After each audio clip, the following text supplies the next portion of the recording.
This is a Brawl Network production. Tigers with the ball, less than 13 to play. Harris on the baseline, Porter to the block, puts it up, Hierarchy shot, jammed down by Jeremiah. Mr. Tillman is on the scene, and the Tigers back within a point. Here's Josie, got the first down, breaks free, midfield, foot race for the end zone, 20, 10, hello, touchdown. You're listening to the Mizzou Brawl Podcast. Brennan out of the shotgun, 20 seconds to play. Takes the snap, move in the pocket, right being chased, throws it underneath, incomplete! Start drinking it, folks! Start drinking! Here are your hosts, Nate Sanchez and Chris George. Welcome back for another episode of Mizzou Brawl. With me again, as always, is Chris George. How are you doing tonight, Chris? Doing good. So, as we're recording this, it's currently Wednesday night, and we're getting ready for the SEC tournament as it gets ready to kick off tomorrow. And Missouri will be coming in as the 7 seed, and they'll be taking on the 10 seed Georgia Bulldogs. And that first matchup with Georgia didn't go too hot. It was a pretty rough loss for Mizzou, and they're going to have a chance to avenge that loss tomorrow at, I believe, 6:30, I want to say, is tip-off. So the team left for Nashville yesterday. They got practice in today, and, you know, after all this whole long season of this COVID season of ups and downs for the team, you know, March is here, and we're about to get ready and get going in Nashville and Indianapolis in the next week. But right now the focus is on Nashville, and you know, I think Missouri does have a chance to greatly improve their seeding heading into this spot, because they're sitting on the 7-8 line, and you really want to avoid the 8-9 line so you can avoid the 1 seed, obviously. And if they can make a run here, Chris, I think they have a chance to upgrade their seeding pretty significantly. Yeah, I mean, unfortunately on Saturday we didn't get the win we needed against LSU. Would have given us 2 quality wins last week. It would have been 2. So, yeah, we follow that 7 seed. We play a sneaky Georgia team. I don't really know what to expect of them. Last time we played them, we didn't have Jeremiah Tillman, which is a big factor. But, right now I think on most of the bracketology stuff, I've seen Mizzou ranging anywhere from a 6 to an 11. So I think the average rating was like a 6.78, meaning we'd be a 7. But I'm just trying to get out of that 7 to 10 range just so we can avoid those top 4 seeds going into Indy. And this is a big week for us to do it. I mean, we haven't had much luck in the past in postseason tournaments. Mizzou hasn't won a conference tournament since 2012 when they were still in the Big 12. So it's going to be interesting to see how they do this week. Not playing in one last year, it's going to be a different feel for a lot of the younger guys who haven't been able to experience it yet. Yeah, and you know, Georgia gave Mizzou a lot of problems on their in the first matchup. Final score is 80-70, and I believe that was the game, which I might be mixing it up with one of the other blown leads, but I believe Mizzou had a 16-point second-half lead in that game. Correct me if I'm wrong there. Like 14-15. Yeah, it was a pretty significant second-half lead that they had early in the second half and just collapsed, and Georgia caught fire. And, you know, that might be one of those games that you just kind of chalk up as, you know, they had a fantastic night. I mean, Georgia shot 47% from 3. They're 33% on the year. They just had an incredibly hot shooting night. Mizzou was missing arguably its best player and just didn't play well. And so I do think that this is a good chance for Mizzou to make good on that awful night in Athens, because, you know, they did not play well. Georgia absolutely filled it up. I don't have their second half numbers, but in front of me, but they shot 49% from 3. And I'm sure it was much higher in the second half than it was in the first half. Georgia couldn't miss in the second half. And so, you know, Georgia has some guys that can score. You look up and down the roster, and the guys that gave them problems the guys that gave them problems in that game were, Severe Wheeler. He killed Mizzou in that game. Wheeler had I think 14 points in that game. And one of their other top scorers is Katie Johnson. Justin Keir was Georgia's leading scorer that night, I believe. And so, I want to say that Mizzou matches up well with them because obviously, Tillman changes so much of what Mizzou does on both ends of the floor. And that was one of the nights that when Tillman was out that I was like, they really missed Tillman. I don't think they missed him as much against Arkansas. They really missed him that night. And, he changes so much about how Mizzou runs itself. And that was I would argue that was maybe the weirdest night of Mizzou's season. They've had some weird losses, but that one might be number one, man. That's my family way back, we always call it typical Mizzou when you're playing hot, playing great basketball, and then you lose. Or in football, you lose to Wyoming. Oh, you got Kelly Bryant, typical Mizzou. But yeah, I think this week is a chance for everyone's eyes to be back on Mizzou. We caught everyone's attention after the Illinois game. After beating Bama, we got everyone's attention saying, okay, this Mizzou team is legit. Then you lose 4 out of 5. No one cares really about us anymore. No one's talking about us. And I was going on Twitter looking at stuff saying Mizzou's overrated. They never deserve to be in the top 25, stuff like that. But this week's huge. It's so big for us, knowing that if we let's say we lose tomorrow, most likely probably going to be 10, 11 seed. Yeah, they'll be on the 9 line, I bet, if they lose tomorrow. And if you're able to beat Georgia, beat Arkansas, and get to that semifinal, then maybe you're leaning towards that 6-7 spot. So it's the next 48 hours are critical for Mizzou if they want to be able to get a good seeding and hopefully a good matchup in the first round of the tournament. Yeah, getting a good matchup in the first round of the tournament is huge for Mizzou's potential to be able to make a run. And honestly, I do like Mizzou's, how the bracket laid out for them. They take on, I believe, I guess if you count guaranteeing that we'll win their first game, it would be Georgia in the first round, and then you get Arkansas, and then I believe who's below Arkansas in the bracket? Is it LSU? I want to say it's LSU. I believe it's LSU. LSU plays the winner of Ole Miss. Yeah, it's LSU. And so, I really like, I don't think it's going to happen per se, but I think that as much of a bummer as it was to lose to LSU on Saturday and be a 7 seed instead of a 5 seed, I think either way, that it still sets up pretty nicely for them as far as, their path through the SEC tournament. Because Georgia, you can say you lost them the first time. You have to win that game. I'm sorry, you have to win tomorrow. Tomorrow is an absolute must-win game. Yeah, you could say we're a 7 seed, but at the same time, we are a top 10 team. How often do you see a top 10 team, probably about a month ago, fall to a 7 seed in their conference? So I think the other teams know that. I don't think they're playing us like we're a 7 seed. They know what we're capable of, and they know every team in this conference knows we can beat every team. We already did it once. I don't know why we can't do it again. Hopefully, yeah, absolutely. And it's time for them to play up to that potential because we've seen what they can do, and they're going into tomorrow against a team that they lost to, and a team that they should beat, and a team that they had a 16-point second half lead on. So, you look up and down and you're like, okay, this is a team that Mizzou should make quick work of.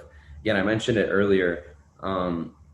Georgia beat Mizzou off of a scorching hot shooting night. Mizzou was not good defensively, and that was a big part of it, but Georgia couldn't miss. Again, they shot almost 50% from 3. For the season, they're around 31, 32%. That's, if Georgia has an average game, I think Mizzou even then still wins that game. And I just think that Mizzou will be able to, put things together tomorrow because they know that it's winning time, it's March, and this is where the experience matters.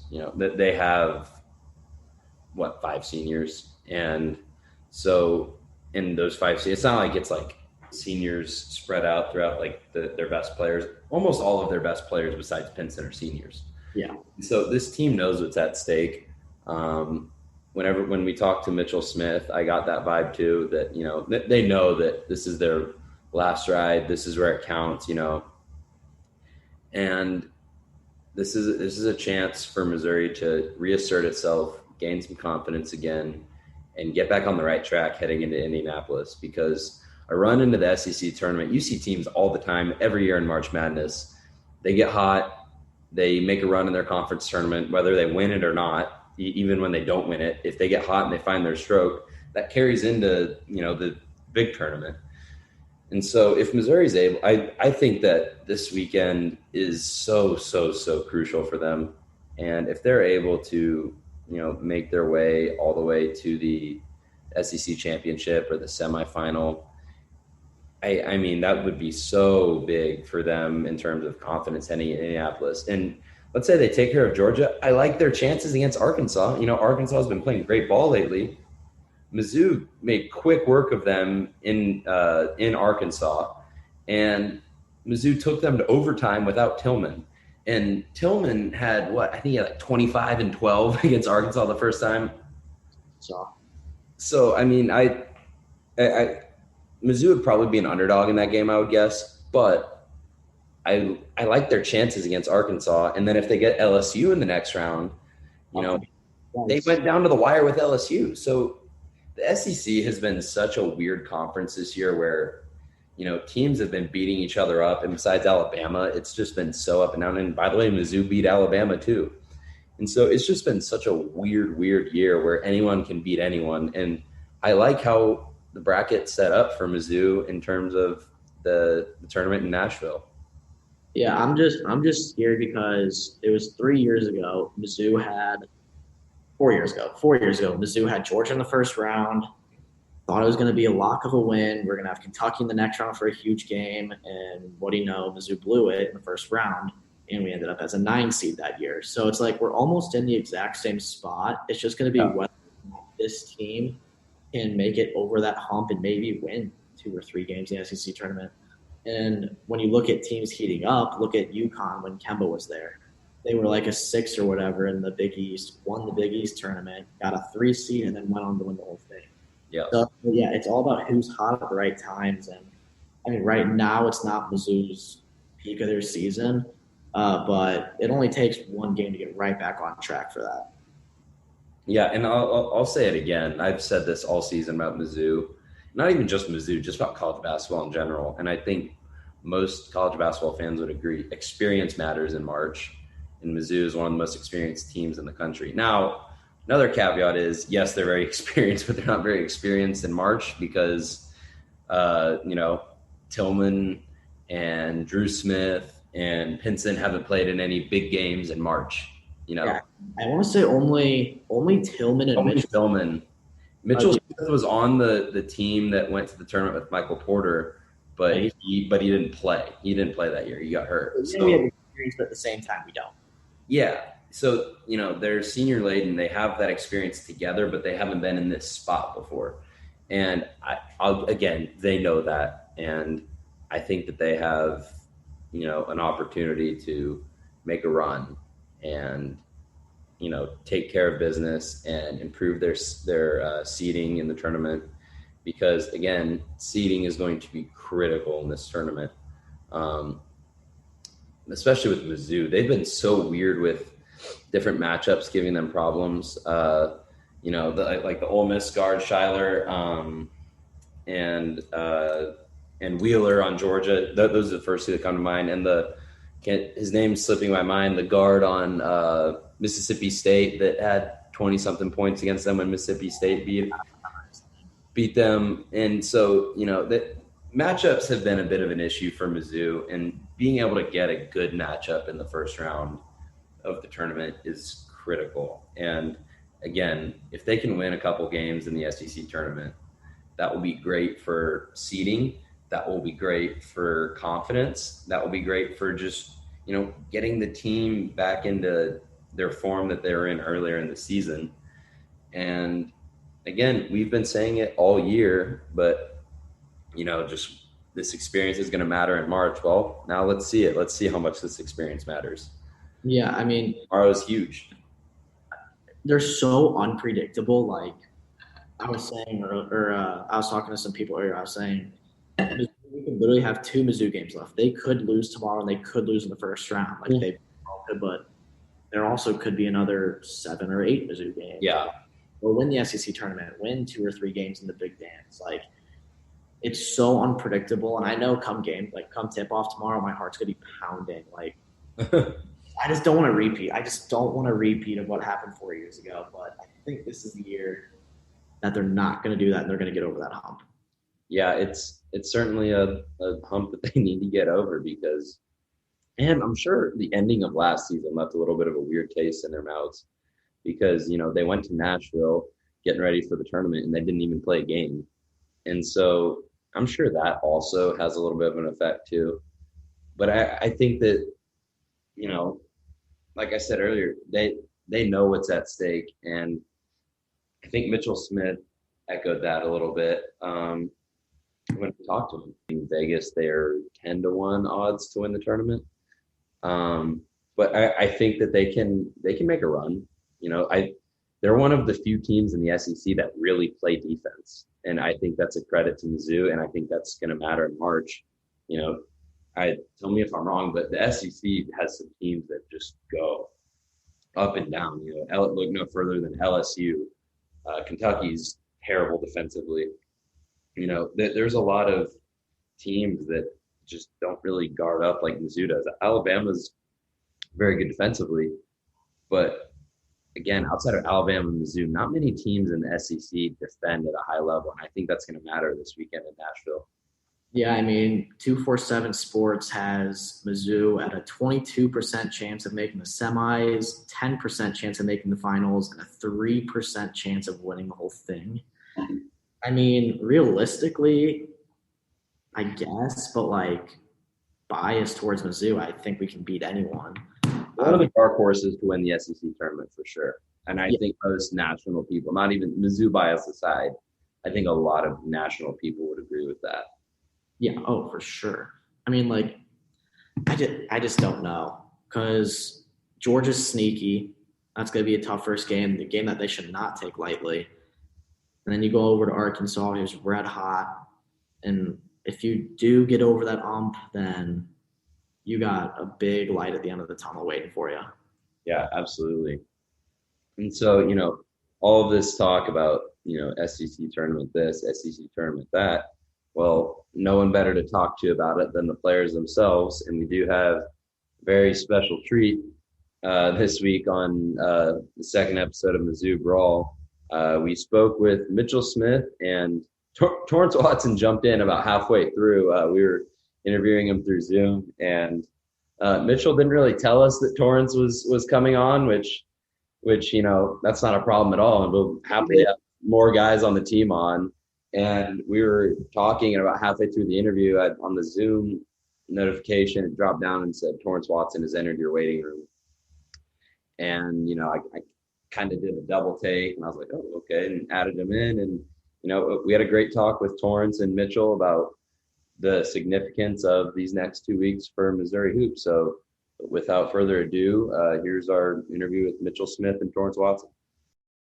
Joining us now on the Mizzou Brawl podcast is none other than Mizzou senior forward Mitchell Smith. How are you doing, Mitchell? I'm good. How are you? Man, I'm just excited for SEC tournament this weekend. Me and Chris really appreciate you coming on to the podcast, and really excited to talk to you and talk some Mizzou hoops. Oh, for sure. It'll be good.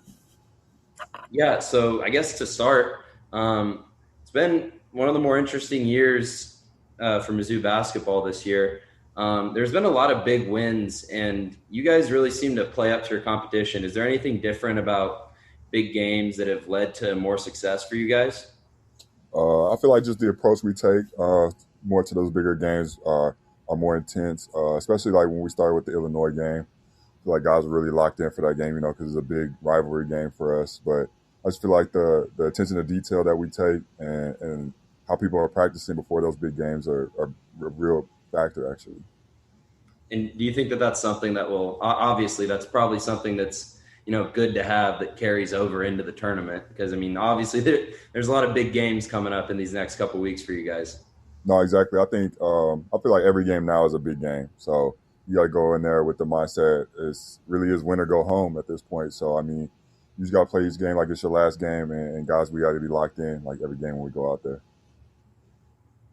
Yeah, and, I mean, we saw mid-season, you started out super hot, got to number 10, and we kind of hit that little plateau, little losing streak going down there. I mean, were there any, like, major adjustments that Konzo made for you guys, or, like, how to specifically handle the highs and lows of, like, especially during a COVID season?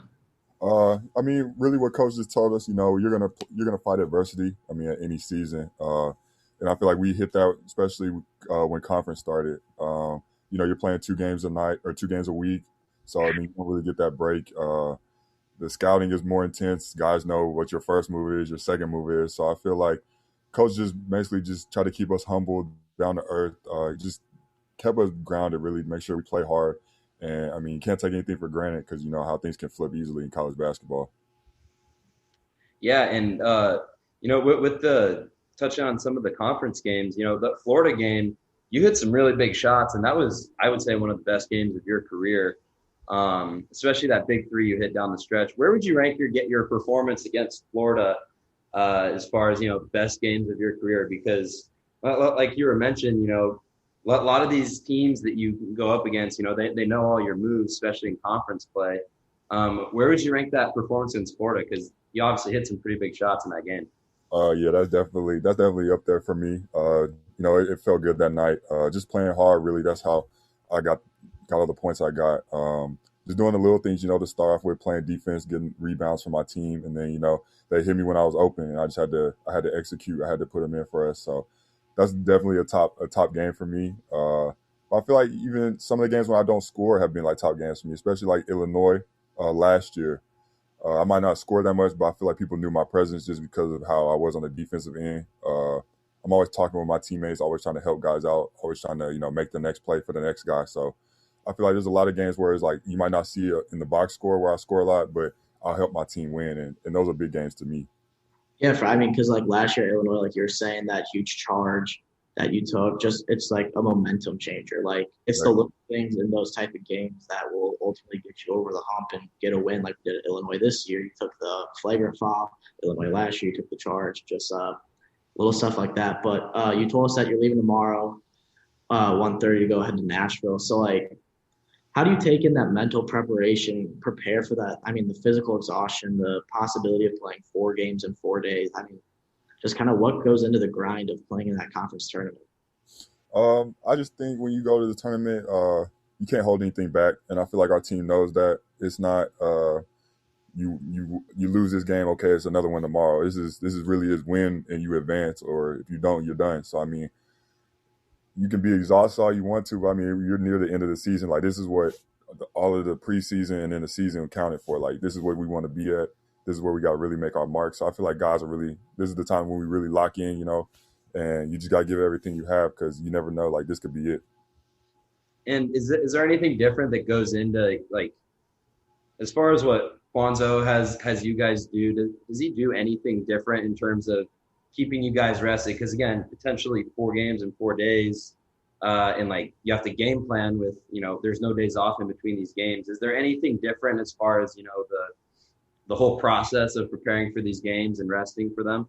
I feel like you'll see a lot more skill work in practice and stuff like that, just so guys keep sharpening their skills. But you're not going to really just be running and back and forth in practice. You'll play a little 5-on-5 here and there just so you can kind of like simulate a game. But you just want to kind of keep things calm so you can use the energy for the games, but you don't want to make it too calm to where guys are kind of lackadaisical and just going through the motions. But no, coach does a great job. I mean, we always do defensive drills to keep us, up on defense, but just skill work really for the offense, just to keep us, still in tune. Now so obviously you guys 7 seed, you're taking on Georgia on Thursday. Obviously the first game against Georgia didn't go how you guys wanted it to go. Is there a little bit of added juice whenever you're taking on a team that, it didn't go well the first time? Because, and Georgia's probably playing for their season right now, and Missouri's is going to make the tournament. Is there a little bit of an added, little bit of more juice for you guys considering how the first matchup against Georgia went? Yeah, I think so. Because that game definitely got out of hand. And it didn't go how we wanted it to. So I mean, I think guys got a little, chip on their shoulder just from that fact. It was real chippy out there. Guys were talking, and I mean, you don't ever want to lose like that. So I feel like guys definitely want to go out here and prove a point. I think we need to prove a point this first game. Let people know like Missouri basketball, we're here, and we're ready for this tournament. So I think guys are really going to come out, and you're going to see a lot of energy from us. Yeah, I mean, I know. I think I don't know if it was your freshman year, not the Conzo's first year, MPJ year. We had Georgia in the first round. Mm-hmm. Didn't go the way we wanted to. I actually had tickets to the next game, so that sucked. But anyways, going along with the team, we seen Tillman was out for a week. He went back home. With his absence there, what did it mean to you to be able to step in and have the experience to be able to step in? What did that mean to you? It meant a lot. It meant a lot for the coaches, have confidence in me, put me in there in that starting role. But I mean, it's no different than any other game. I gotta be out there, be a leader for my team. I gotta help my team, and I feel like just adding Tilly to that is gonna make us even more dominant because I mean they have nobody down low who can guard him. There's nobody in the SEC who can guard him. So when you have Tilly out there, when we're working the ball in, and then we play in and out, I feel like that's when you see some of the best Mizzou basketball really. Now, not to cut you off or jump in here, Mitchell, but I did get a notification here that Torrence Watson has entered the waiting room. So let's get Torrence in here and start talking to him. Torrence, can you hear us? Yeah, I can. Yeah. What's up, Torrence? What's up? Y'all doing? Not too bad. We're just talking some Mizzou hoops with you. And well, we were talking with Mitchell, and now let's get you in on the conversation, man. How are you doing today? Doing well. My bad. I had to get the first cut. You see it. You're getting ready for the tournament, I see. Yeah, most definitely. I'm excited. It's going to be, after the SEC tournament, granted, we make it to the tournament. It'll be my first time going, so I'm pretty excited about that. Absolutely. Well, we were just talking to Mitchell about we were asking him if there's anything different that you guys are doing preparing for the tournament. Is there anything different that you're doing? Because obviously, you've done a fantastic job of staying ready at all times for the team this season. Is there anything different that goes into it for you, getting ready for the tournament and getting ready to, make an impact for the team in the SEC tournament? For me, I don't think it's really much different. It's just making sure I work out every morning with one of our coaches. So I've consistently been doing that, going back to get shots up. Just making sure, like you said, that I'm ready, really. But no, I don't think it's nothing different. Like our practices today wasn't any different. So I think that we've been doing a little bit trying to save our legs. So knowing that for this SEC tournament, I think we have to win like 3 games in 3 days. So just making sure we stay fresh while we still making sure that we execute. Now, here, go ahead, Chris. Yeah, I mean, I was just going to say, we saw in the LSU game when you wrote out that into the second half. And the number one thing I noticed, Torrence, is you're hustling 24/7. And, that's just everything on the team, especially when Conzo's your coach. And I just want to give you props for that. And you've been playing some great basketball lately. I'm really looking forward to seeing what everyone's going to do these next, hopefully almost a month to see how much we can ride out. But I'm excited to see what we got going.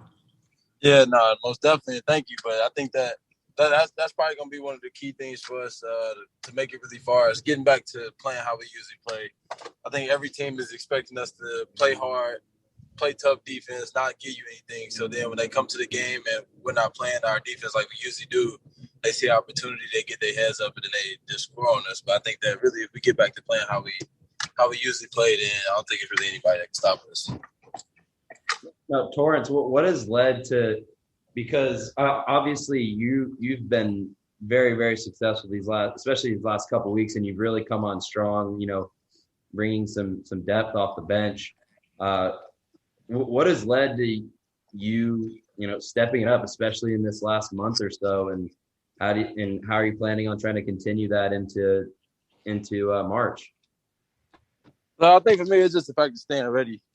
I know that this year it's been really different with our depth. We have a pretty deep team, especially at the guard position. For my first 2 years, I really only played the 2. So for this year, moving to the 3. And then now once Drew Smith, he moved out of the 1 position to a combo guard. So that took a lot of minutes away. But really just for me, just like I said, just doing the things that I've been doing. Just make sure that I'm working on my game all the time, working out all the time, and just staying ready. I think the one thing that I always bring is energy. So, like, regardless if I score or not, just making sure that I come in the game, ready to play, ready to defend, and just energize the team. Yeah, I mean, Mitch, you've already been through this process before when you were redshirted from injury. But, I mean, it's almost got to be a dream for you guys to be watching selection on Sunday and see the Missouri Tigers pop up on the field of 64. So, I mean, I was just what does that mean to you guys with putting all this hard work in this season, especially during a very special season that, I mean, you're going to see your name up there and you're going to I would assume you're going to the big dance. I mean, just what does that mean for you guys? I think it's just a testament to how hard we worked, how hard guys were working even when quarantine was going on, because a lot of people, we couldn't get into the gym, couldn't get really workouts in. So, guys at the crib doing the extra work with their trainers or whatever, I feel like that is a big piece of why we had so much success. And just seeing your name up there, that's an accomplishment for anybody, because, it's 64 teams. Not every team is making it to the tournament. So to be up there and to make it is big. You'll remember that the rest of your life.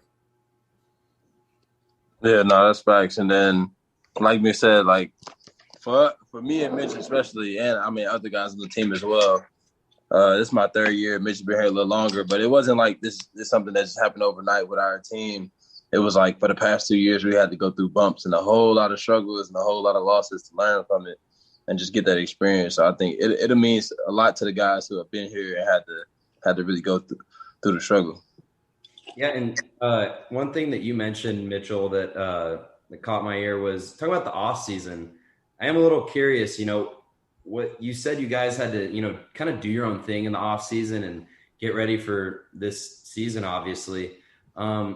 What went into the off season for you guys specifically? Were you just like you kind of mentioned it? Were you guys working out alone? When were you able to start working out as a team? Because it's obviously a really, really weird off season for you guys. So what went into that? If you were in Columbia, our strength and conditioning coach made it able to where, we could get in there a little bit and do a couple workouts, but, the rules were just so strict that you really couldn't do as much as you wanted to. But the guys that were in Como, I think it was me, Torrence, Jeremiah, Ed Chang. There was a couple of us in Columbia, and we got to work out with Coach Nick for a while. And then we got to do you saw the videos, we got to do hour-long workouts with some of the assistant coaches. They all had masks on. It was one person to a goal. So we got to do a little bit of that. And then even the guys at home, like Mark, Xavier, Drew, I remember seeing videos of them, they're at home with their trainers.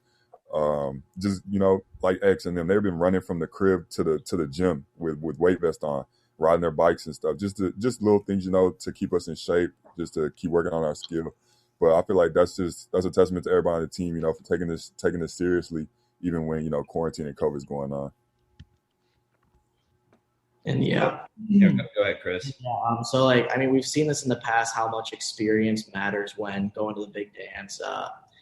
It's very rare you see young teams with a lot of talent go far. It's the guys that have the experience going there and stuff like that. And with this team being super experienced, how do you think that guy's going to affect you in the field of 64? I feel like it's going to have a great effect on us just because you said, usually you don't see the talented young teams go really far when you get to this time. But I think for us, it's just staying together. Like I said, we've been together for a while now. So it's if somebody messes up and somebody yells at them, it's an understanding that, it's for your own good. It's for the betterment of the team. And I think that's one place that we've taken a big step in this year is being able to hold each other accountable. And I think that'll really show up once we get deeper into tournament play, SEC tournament, and once we get deeper in the NCAA tournament. Yeah, and Mitchell, obviously, this is probably, you guys have the extra COVID year of eligibility. I don't know what your plans are, but this is probably your last run through here at Mizzou. we were asking about the experience. Is there a little bit more of an added juice if it might be your last run in a Mizzou uniform? Because, what does that mean to you? Because you guys just had your senior day in the LSU game.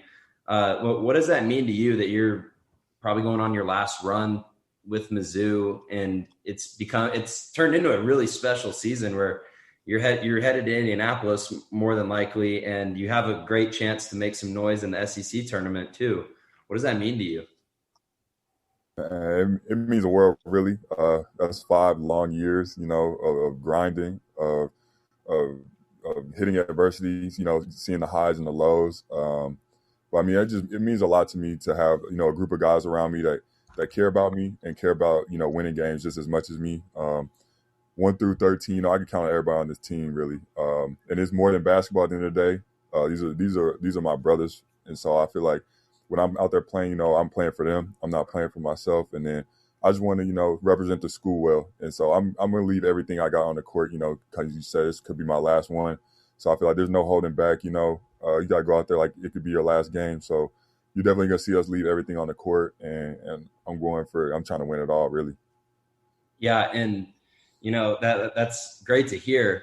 And another element of this is obviously with the pandemic going on, you guys have had your COVID protocols. Tell me if I'm wrong here. I imagine that Kwanzaa might have things a little bit more tightened up than they have been all season with you guys trying to stay healthy and, stay COVID negative, because you get to this point in the season, they're not delaying games. There's been teams in some of the smaller conferences that their season ends with the COVID postponement in the tournament. So tell me if I'm wrong. Has Kwanzaa sort of, tightened it down a little bit more with you guys on the COVID protocol end of things?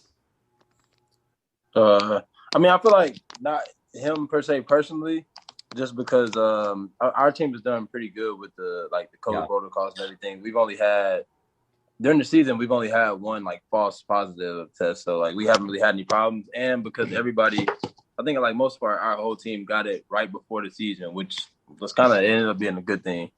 But I know that they've been telling us about the SEC tournament is a little more strict than the NCAA tournament. It's super strict. It's like we're in the bubble. We get our own floor as a team. Everybody gets their own room. There's a convention connected to the hotel where we practice at. Besides that, you really won't be out of your room unless you're going to practice or unless you're going to a game. The rest of the time, you got to stay in your room. You got to have a mask on the whole time. There's a lot more. There's a lot more to it for sure. I think that it's necessary so that we can keep playing.